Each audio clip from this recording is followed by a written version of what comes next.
আসসালামু আলাইকুম ভিউয়ার্স, আজকে আমরা অষ্টম শ্রেণীর ডিজিটাল প্রযুক্তি বইয়ের শিখন অভিজ্ঞতা 5 সেশন 3 চারপাশে যত নেটওয়ার্ক। আজকে আমরা এই সেশনের যে কাজগুলো রয়েছে সেই কাজের আমরা সমাধান দেখে নেব। তো এই সেশনের সবচেয়ে গুরুত্বপূর্ণ বিষয় হচ্ছে এই ছকটি কিন্তু তোমরা পড়ে নিবা। তাছাড়া আমরা যখন কাজের সমাধান করব তখন আমরা এই ছকটিও আলোচনা করে নিব। তো সবার প্রথমে আমরা কাজে চলে যাচ্ছি। তো এই কাজের নির্দেশনায় বলা হয়েছে যে এবারে এসো, নিচের চিত্রগুলো থেকে কোনটি কোন ধরনের নেটওয়ার্ক তা নির্ণয় করো। তো এখানে কয়টি চিত্র দেওয়া রয়েছে? একটি, দুটি, তিনটি, আর সর্বশেষ আরেকটি চিত্র রয়েছে। মোট হলো 4টি চিত্র। তো আমরা এখন এই 4টি চিত্ররই সমাধান দেখে নিব। তো আমরা সরাসরি চলে আসলাম সমাধানে। তো টাইটেলেই দিয়ে দিয়েছি সেশন 3 চারপাশের যত নেটওয়ার্ক, ব্র্যাকেটে দিয়ে দিয়েছি নেটওয়ার্ক নির্ণয়। তো প্রথমে আমরা নাম্বার চিত্রের উত্তর হিসেবে দেখতে পাচ্ছি পেনের পূর্ণরূপ হচ্ছে পার্সোনাল এরিয়া নেটওয়ার্ক। তো আমরা এখানে কেন পেন দিলাম?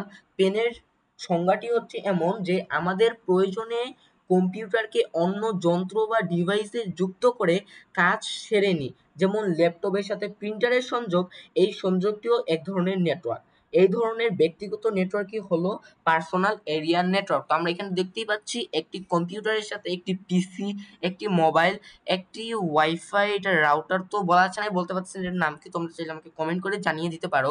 প্রিন্টার, মাউস আর হেডফোন কানেক্ট রয়েছে, তাই আমরা বলতে পারতেছি এটা হচ্ছে পার্সোনাল এরিয়া নেটওয়ার্ক।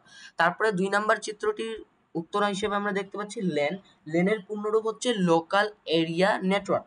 তো লোকাল এরিয়া নেটওয়ার্কের সংজ্ঞাটি হচ্ছে এমন যে সাধারণত কোনো প্রতিষ্ঠান, যেমন আমাদের বিদ্যালয়ে বিভিন্ন কক্ষে ভিন্ন ভিন্ন ডিভাইসগুলো আছে, যেমন laptop, computer, printer, scanner, mobile ইত্যাদি, সেগুলোর সমন্বয়ে যে নেটওয়ার্ক তৈরি করি তাই হচ্ছে লোকাল এরিয়া নেটওয়ার্ক। সাধারণত 100 মিটার বা কম এরিয়ার মধ্যে এ ধরনের নেটওয়ার্ক গড়ে ওঠে। তো আমরা দেখতেই পাচ্ছি একটি সুইচের সাথে কিন্তু প্রিন্টার, মোবাইল, টেলিফোন, কম্পিউটার আর ল্যাপটপ কানেক্ট হয়েছে, তাই আমরা বলতে পারতেছি এটা হচ্ছে লেন, অর্থাৎ লোকাল এরিয়া নেটওয়ার্ক।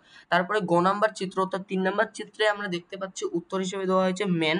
তো মেনের পূর্ণরূপ হচ্ছে মেট্রোপলিটন এরিয়া নেটওয়ার্ক। তো মেট্রোপলিটন এরিয়া নেটওয়ার্কের সংজ্ঞাটি হচ্ছে যে যখন আমরা যে শহরে বাস করি সেই শহরের বিভিন্ন স্থানে অবস্থিত কম্পিউটার বা কম্পিউটার ডিভাইসগুলোকে নিয়ে যে নেটওয়ার্ক তৈরি হয় তাই মেট্রোপলিটন এরিয়া নেটওয়ার্ক। সাধারণত লোকাল এরিয়া নেটওয়ার্কগুলি যুক্ত করে এই নেটওয়ার্ক তৈরি হয়। এই ধরনের নেটওয়ার্কের এরিয়া 10 কিমি থেকে 30 কিমি পর্যন্ত হতে পারে।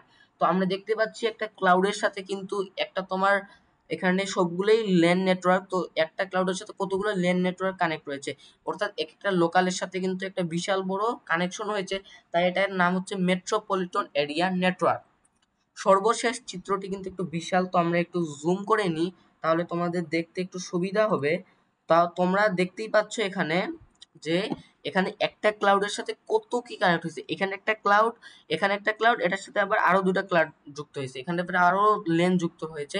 সবকিছু মিলে এটার উত্তর হবে ওয়ানের পূর্ণরূপ হচ্ছে ওয়াইড এরিয়া নেটওয়ার্ক। তো ওয়াইড এরিয়া নেটওয়ার্ক আমরা কেন নাম দিলাম?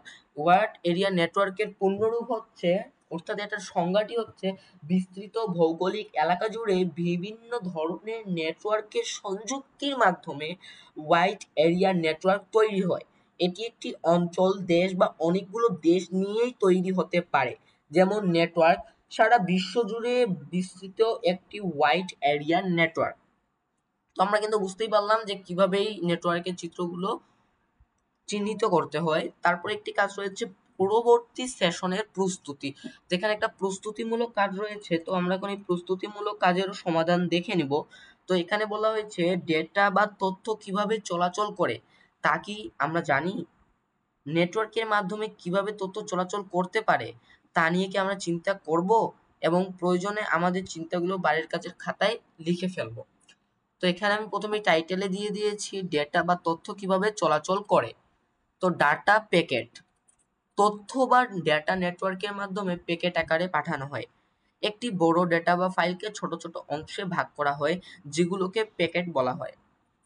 তারপরে নেটওয়ার্ক প্রোটোকল হলো নিয়মের একটি সেট যা ডেটা ট্রান্সমিশন এবং কমিউনিকেশন নিয়ন্ত্রণ করে।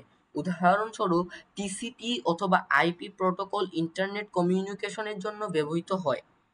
সুইচিং এবং রাউটিং হলো প্রক্রিয়া যা ডেটা প্যাকেটগুলোকে তাদের গন্তব্যে পৌঁছতে সাহায্য করে। সুইচ ডেটা প্যাকেটকে সঠিক নেটওয়ার্ক সেগমেন্ট পাঠায় এবং রাউটার ডেটা প্যাকেজগুলোকে বিভিন্ন নেটওয়ার্কের মাধ্যমে রুট করে। তারপরে আইপি অ্যাড্রেসিং, প্রতিটি ডিভাইস যা নেটওয়ার্কে সংযুক্ত থাকে একটি আইপি অ্যাড্রেস পায়। এটি একটি ইউনিক নম্বর যা ডিভাইসটির অবস্থান চিহ্নিত করে এবং ডেটা প্যাকেজগুলিকে সঠিক গন্তব্যে পৌঁছাতে সাহায্য করে।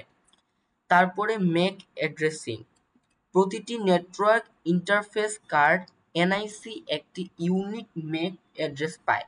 এটি লোয়ার লেভেল নেটওয়ার্কিং এ ব্যবহার করা হয় ডেটা প্যাকেটগুলি সঠিক ডিভাইসে পাঠাতে।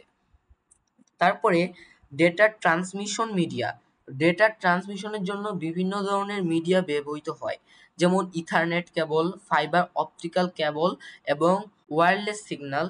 তারপর হচ্ছে ইনক্রিপশন এবং সিকিউরিটি, ডেটার নিরাপত্তার জন্য এনক্রিপশন প্রক্রিয়া ব্যবহৃত করা হয় যাতে ডেটা পাঠানোর সময় সুরক্ষিত থাকে এবং কেবলমাত্র অনুমোদিত প্রাপকরা ডিক্রিপ্ট করতে পারে। তারপরে একটি সাধারণ উদাহরণ যেমন ইমেইল পাঠানো, বাকিগুলো তোমরা পড়ে নিও, আমি বেশি বলছি না, না হলে কিন্তু ভিডিওটা লং হয়ে যাবে। তারপরে এসএমটিপি সার্ভার, এগুলো কিন্তু তোমরা সব লিখে নিবা, না হলে কিন্তু পরবর্তীতে সমস্যা হতে পারে, এখানে ব্যাখ্যা সহ দেওয়া রয়েছে। তারপরে ডেটা প্যাকেট, তারপরে রাউটিং, তারপরে হচ্ছে প্রেপকেট সার্ভার, তারপরে হচ্ছে ইমেইল রিসিভিং। তো আপনারা এক পলক দেখে নেন, আমি শুধু স্ক্রল করতেছি।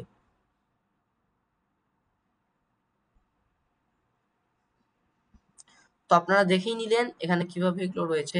তারপরে বাড়ির কাজের খাতায় নিজের চিন্তা, অর্থাৎ সেখানে কিন্তু চিন্তাও উল্লেখ করতে বলা হয়েছিল। তো চিন্তায় আমি দিয়েছি ডেটা প্যাকেট কি এবং কিভাবে এটি কাজ করে, নেটওয়ার্ক প্রোটোকলের উদাহরণ দিন এবং তাদের কার্যপ্রণালী ব্যাখ্যা করুন।